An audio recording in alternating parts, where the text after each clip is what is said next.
The Tower Treasure, Chapter 6, Tire Tracks. Next day was Saturday, and immediately after breakfast the Hardy Boys asked their mother to make up a lunch for them, as they intended to spend the day in the woods with a number of their school chums. Mrs. Hardy quickly made up a generous package of sandwiches, not forgetting to slip in several big slices of the boys' favorite cake, and the lads started out in the bright morning sunshine with the whole holiday before them. They met the other boys, half a dozen in all, on the road at the outskirts of the town, and so whistling and chattering and telling jokes, the group trudged along the dusty highway. Once in a while they would explore along the fences for berry bushes, and occasionally a friendly scuffle would start, to end with both laughing contestants covered with dust. When they reached the crossroads, Chet had not yet appeared, so they rested in the shade of a tree until at length the chubby youth came panting along the road, his lunch under his arm. "If I only had my roadster, I wouldn't be late," he said, as he came up to them. "I've been so used to it that I've forgotten how long it takes to walk this far." "Well, are we all set?" said Frank. "Everybody's here." "Where are we going?" "What do you say, Willow Grove?" "All those in favor say aye," demanded Chet, and there was a chorus of ayes from the crowd. "It's unanimous," Chet decided. "Willow Grove it shall be. Let's go." Willow Grove was about a mile farther on. It was some distance in from the road, and was at the bank of Willow River, from which it got its name. It was an ideal place for a picnic, and it was somewhat early in the season, for it was hardly likely that other parties from the city would be in the grove that day.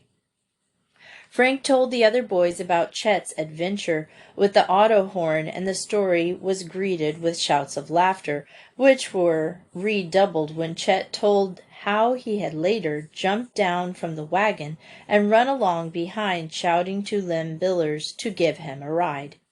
"It was a shame," he confessed. "The poor old chap reined in his horse and made me come up and sit on the seat beside him. He asked me if I had walked very far, and then he told me all about his argument with the policeman and the chauffeur. I could hardly keep my face straight." When the boys reached the lane that had led towards Willow Grove from the main road, they broke into a run and raced into the woods, shouting and yelling like wild people. Once the friendly shades of the trees, they capered about in the joy of their Saturday freedom. Chet took charge of the lunches and stored them in a convenient clearing, and then began to rush for the river. The day passed in usual fashion of such days. They swam, they ate, they loafed about under the trees, they played games at imminent risk of life limb, and explored the woods, and otherwise enjoyed themselves with all the happy energy of healthy lads. Joe Hardy, who was an amateur naturalist in his way, went roaming off by himself during the afternoon, while the other boys were enjoying their third swim of the day, and penetrated deeper into the woods.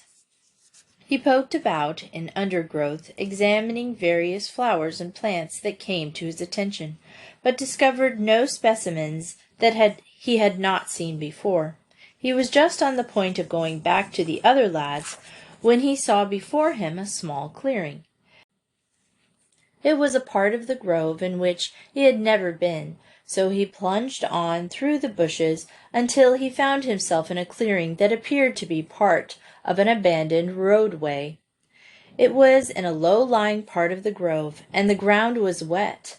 At one point it was muddy, and in this mud Joe saw something that aroused his curiosity. "Tire tracks, eh? There's been an automobile here," he muttered to himself. "I wonder how on earth a car could get this far into the woods." Then he remembered his father's remarks on the value of developing his powers of observation, so he went over closer and examined the marks of the mud. "That's a strange tread," he thought. "I've never seen a tire mark quite so like that before." He gazed at it until he was sure that if he saw it again on a similar auto tread, he would recognize it. "That just goes to prove that Dad was right," said Joe. "Probably I've seen auto treads like that often. but I've never noticed the marking, and now that I do notice one in particular, it seems strange to me. But I wonder what an automobile was doing in here, and how it came to get here in the first place." However, he gave the matter little further thought, and retraced his steps through the woods until he returned to the other boys, who were getting dressed after their swim. "I thought automobiles weren't allowed in Willow Grove," he said casually to Chet Morton. "They aren't. You have to park just inside the fence." "Well, somebody brought a car right down into the grove." "They couldn't. There's no road." "Well, there's a sort of clearing over there," said Joe, motioning in the direction which he had just returned from. "It looks as if it had been a road at one time." "That's probably the old creek road. It hasn't been used for years." "Well, it was used this week. I saw the marks of an automobile tire over there not 10 minutes ago, and it was mightily peculiar tread, too. Like this," and Joe commenced to draw a replica of the design in the sand, using a thin stick of wood as a pencil. Chet Morton started. "Why," he exclaimed, "there's only one car in the city that has tires like that." "Whose car?" "Mine!" exclaimed Chet, springing to his feet. "Where is this road you found?" Joe Hardy quickly led the way, and all the other boys came trooping along behind, while the whole band, thrown into a state of great excitement by this unexpected discovery. They all knew that Chet's car was an unusual make, and that the tires were distinctive. When they reached the clearing and Chet had examined the imprint in the mud, he exclaimed, "There's no mistake about it. My car has been here. No other car in the city has a tread like that." "Perhaps the car is still around here," suggested Frank quickly. "For all we can tell, the thief may have abandoned it and picked this road as a good place to hide it." "It would be an ideal place," agreed Chet. "This road leads off the main highway, and it isn't often used. Let's take a look around, anyway." The boys quickly scattered, some taking one side of the road and the rest taking the other. For a while the search continued without success, but at last Frank and Chet, who were following the abandoned road further down, gave a simultaneous cry. "Here's a bypath!" Before them was a narrow roadway, overgrown with weeds and low bushes that almost hid it from view. It led from the abandoned road into the very depths of the woods. Without hesitation, the two boys plunged into it. The narrow roadway widened out further on, then wound about a heavy clump of trees until it came to end in a wide clearing. And in the clearing stood Chet Morton's lost roadster. "My car!" yelled Chet in delight. His shout was overheard by all the other boys, and the sound of snapping twigs and crackling branches soon told Frank and Chet that the others were losing no time in reaching the scene. Chet's delight was boundless. He examined the car with minute care in every particular, while the other boys crowded about. At last he straightened up with a smile of satisfaction. "She hasn't been damaged a bit. All ready to run. The thief just hid the old bus here and made a getaway. Come on, fellows. We don't walk back home today. We ride." He clambered into the car, and in a few seconds the engine roared. There was sufficient room in the clearing to permit him to turn the roadster about, and when he swung the car round and headed up the bypath, the boys gave a cheer and hastened to climb on board. Lurching and swerving, the roadster reached the abandoned road. From there it was an easy run to the main highway. In spite of the fact that it had been left in the bushes for probably a week, the roadster was in perfect condition, and the engine ran smoothly.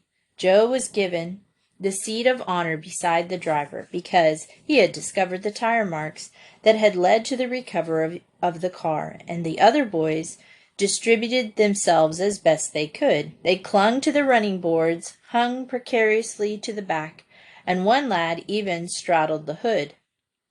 In this manner the triumphal procession returned to Bayport.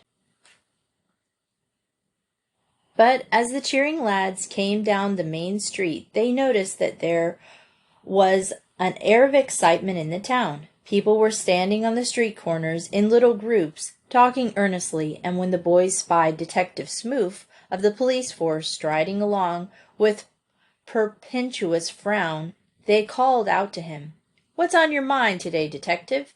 Chet got his car back."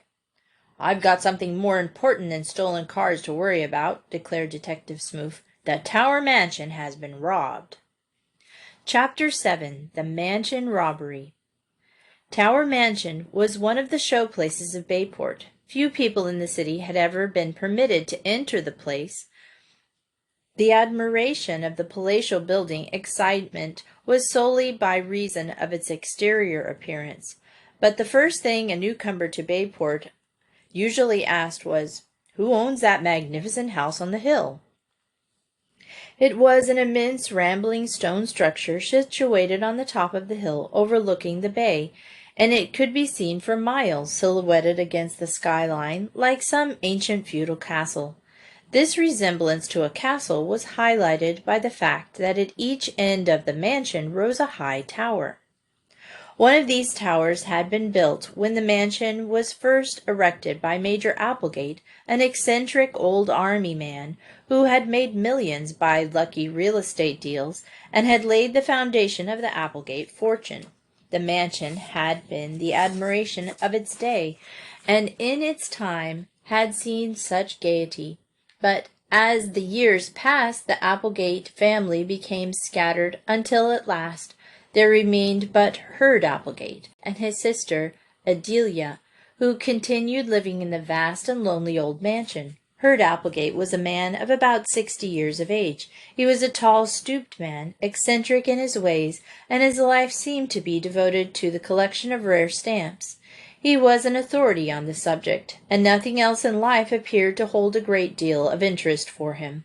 The only visitors at the Tower Mansion were philanthropists from New York, or experts desirous of appraising some new stamp that Hurd Applegate had managed to secure for some remote part of the world. It had often been said that that Hurd Applegate had accomplished only two things in life. He had collected stamps, and he had built a new tower on the mansion. The new tower, a duplicate of the original tower at the opposite end of the great building, had been built but a few years, even well within the memory of the two Hardy boys. Adelia Applegate had lived in the Tower Mansion with her brother, and was a maiden lady of uncertain years. The records in Bayport City Hall gave her age as 55, but Miss Applegate admitted it to no one. She was as eccentric as her brother, and lived very much to herself, being seldom seen in the city. She was at one time a blonde, but she had endeavored to retain her youth by dyeing her hair, with the result that it was not a sort of dusty black. Chet Norton was fond of saying that Miss Applegate used to be a blonde, but she died. She dressed in all colors of the rainbow, and her infrequent excursions into Bayport stores, when she would order the clerks about like mini soldiers, shouting to them in her high, cracked voice, had become historic on account of the wild and colorful garments she would carry off with her. These eccentric people were reputed to be enormously wealthy, although they lived simply and kept only a few servants. So when Hurd Applegate came into the Bayport police station that afternoon and reported that his safe in his library had been broken open, and that it had been robbed of all the securities and jewels it contained, the rumors that soon spread about the city magnified the actual loss until it became common talk that the loss amounted anywhere from 100,000 to $1,000,000. When Frank and Joe Hardy arrived home that evening, they met Hurd Applegate just leaving the house. The man tapped the steps with his cane as he came out, and when he met the boys, he gave them an abrupt and piercing glance. "Good day," he growled in a grudging manner, and went on his way. "He must have been asking Dad to take up the case," said Frank to his brother as soon as Mr. Hurd Applegate was out of earshot. They hurried into the house, eager to find out more about the robbery, and in the hallway they met Fenton Hardy, who had just seen Mr. Applegate to the door. "I hear the Tower Mansion was robbed," said Joe. Mr. Hardy nodded. Yes, Mr. Applegate was just here. He wanted me to handle the case. How much was taken? Quite curious, aren't you? Remarked Mr. Hardy with a smile. Well, I don't suppose it will do any harm to tell you. The safe in the Applegate library was open. The loss will be about $40,000, I believe. We heard it was over 100,000, exclaimed Joe. Rumors always exaggerate. $40,000 is the figure Mr. Applegate put it at. And it's quite enough, too, all in securities and jewels. Whew! Exclaimed Frank. Quite a haul. When did it happen? Either last night or this morning. We did not get up until after 10 o'clock this morning, and he did not go into the library until nearly noon. Then he discovered the theft. How was the safe opened? It was either opened by someone who knew the combination or else by a very clever crook. It wasn't dynamited at all. I'm going up to the house in a few minutes. Mr. Applegate is to call for me. Can't we go along? Asked Joe eagerly. Mr. Hardy looked at his son with a smile. Well, if you are so anxious to be a detective, I suppose it is about a good chance as any to watch a crime investigation from the inside. If Mr. Applegate doesn't object, I suppose you may come along. In a few minutes an automobile drew up before the Hardy home. Mr. Applegate was sitting in the rear seat, resting his chin on his cane. When Mr. Hardy mentioned the boy's request, he merely grunted assent. So Joe and Frank climbed into the car with their father, and were tremendously excited at the prospect of being on the inside in the mysterious case. While the car bellowed along over the city roads towards the Tower mansion that was gloomily silhouetted against the sky, Mr. Hardy and Mr. Applegate discussed the robbery. I don't really need a detective in this case, snapped Hurd Applegate. Didn't need one at all. It's as clear as the nose on your face. I know who took the stuff, but I can't prove it. Whom do you suspect? Asked Fenton Hardy. Only one man in the world could have taken it. Robinson. Robinson? Yes, Henry Robinson. The caretaker. He's the man. The Hardy boys looked at one another in consternation. Henry Robinson, the caretaker of the Tower mansion, was the father of one of their closest chums, Perry Robinson, nicknamed Slim, was to have accompanied them on their jaunt to the woods that day, but had failed to appear. The reason was now evident. But then Henry Robinson should be accused of the robbery seemed absurd. The boys had met Slim's father, and he had appeared to them as good-natured, easy-going man, and soul of truth and honesty. I don't believe it, whispered Frank. Neither do I, returned his brother. What makes you suspect Robinson? Asked Mr. Hardy of Mr. Hurd Applegate. He's the only person besides my sister and me who ever saw the safe opened and closed. He could have learned the combination if he kept his eyes and ears open. I believe he did it. But is that your only reason for suspecting him? More than that, this morning he paid off a note at the bank. It was a note for $900, and I know for a fact that he didn't have more than $100 to his name a few days ago. The Robinsons have been hard up, for they had sickness on their family last winter, and Henry Robinson had a hard time meeting his debts since then. Now where did he raise $900 suddenly? Perhaps he has a good explanation, said Mr. Hardy mildly. It doesn't do for us to jump to conclusions. Oh, he'll have an explanation all right, sniffed Mr. Applegate, but it will have to be a mighty good one to satisfy me. Luckily, he'll not have to satisfy Mr. Applegate, but we'll have to convince a jury, if it gets that far, whispered Joe to his brother. The automobile was speeding up the wide driveway that led to the Tower mansion, and within a few minutes it drew up at the front entrance. Mr. Applegate dismissed the driver, and Mr. Hardy and the two boys accompanied the eccentric man into the house. Nothing had been disturbed in the library since the discovery of the theft.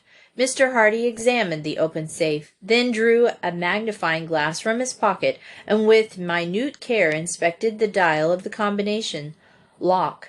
Then he examined the windows, the doorknobs, all the places where there might be fingerprints. At last he shook his head. "A smooth job," he observed. "The fellow must have been wearing gloves. Not a fingerprint in the room." "No need of looking for fingerprints," said Mr. Applegate. "It was Robinson. That's who it was." "Better send for him," advised Mr. Hardy. "I'd like to ask him a few questions."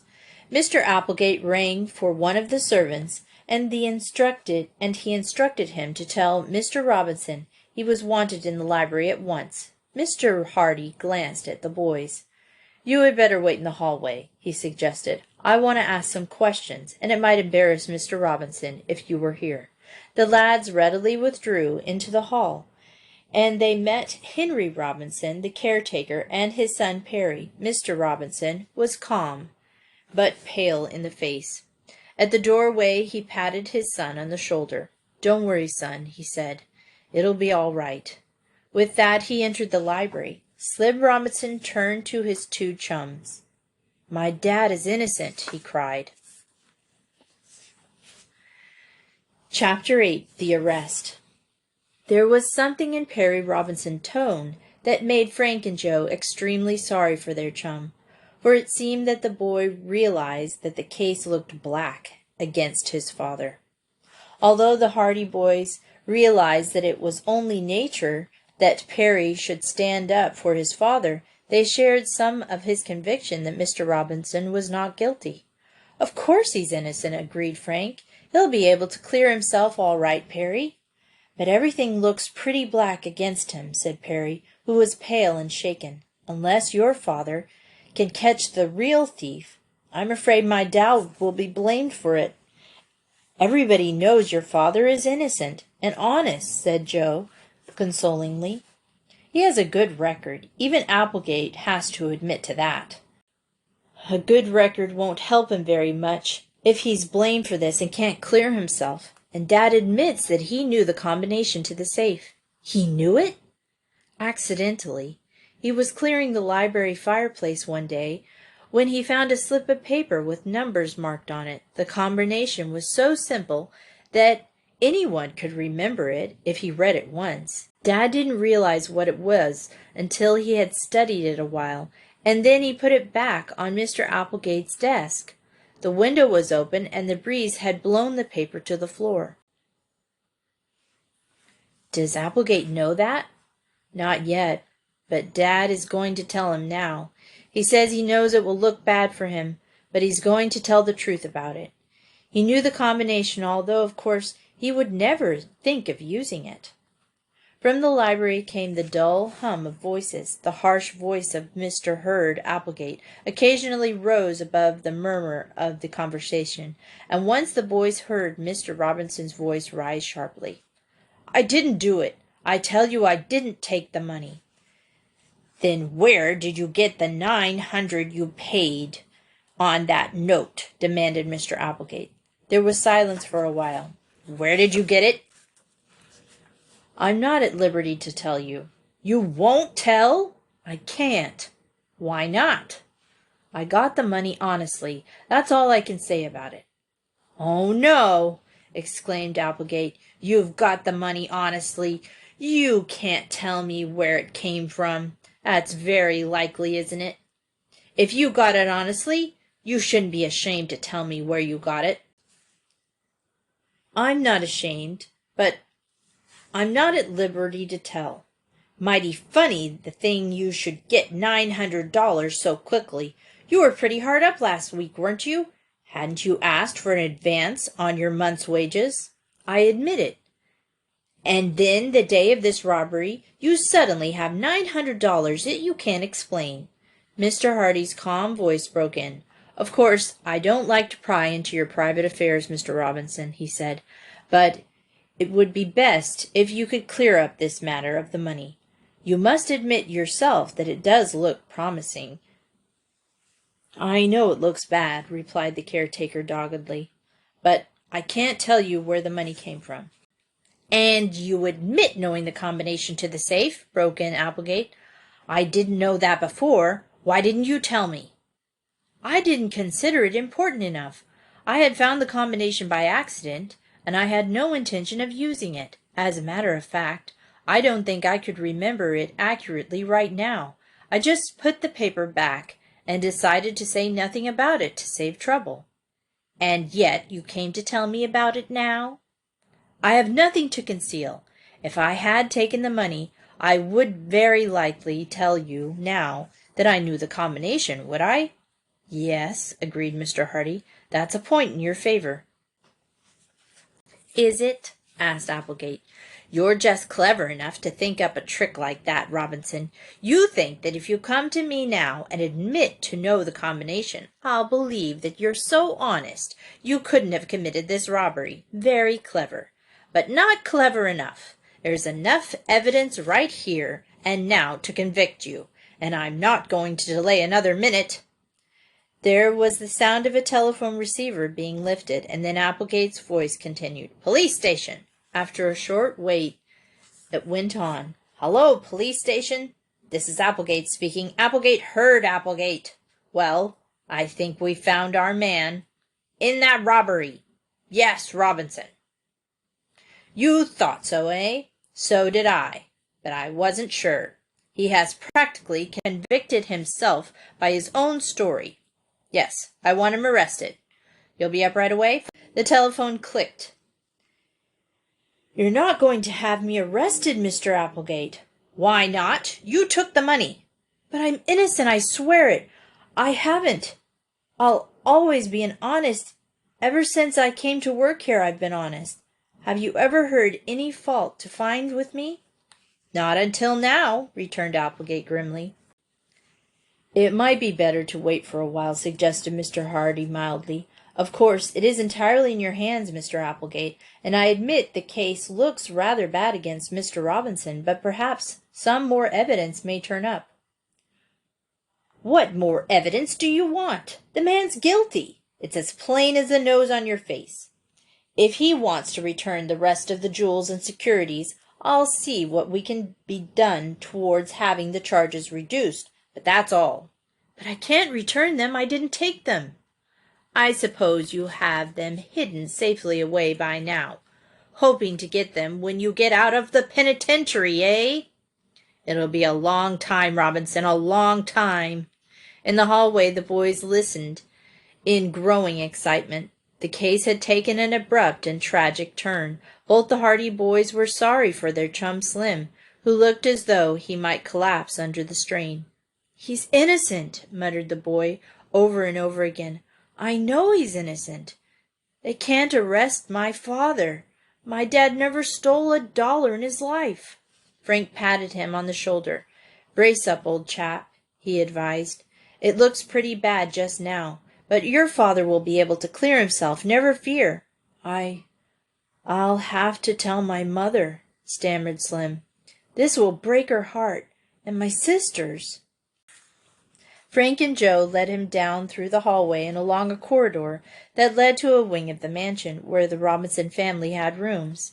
There, in a neat but sparsely furnished apartment, they found Mrs. Robinson, a gentle, kindly-faced woman, somewhat lame, who was sitting anxiously in a chair by the window. Her 2 daughters, Paula and Tessie, twins, were by her side, and all looked up in expectation at the lads as they came in. "What news, my son?" asked Mrs. Robinson bravely, after she had greeted the Hardy boys. "Bad, mother." They're not arresting him!" cried Paula, springing forward. Perry nodded dumbly. "But they can't!" cried Tessie protestingly. "He's innocent. He couldn't do anything like that. It's wrong." Mrs. Robinson began to cry quite silently. Perry went over to his mother and awkwardly patted her shoulder, his face white and stern. The twins gazed at one another with desperate eyes. Frank and Joe, their hearts too full for utterance, withdrew softly from the room.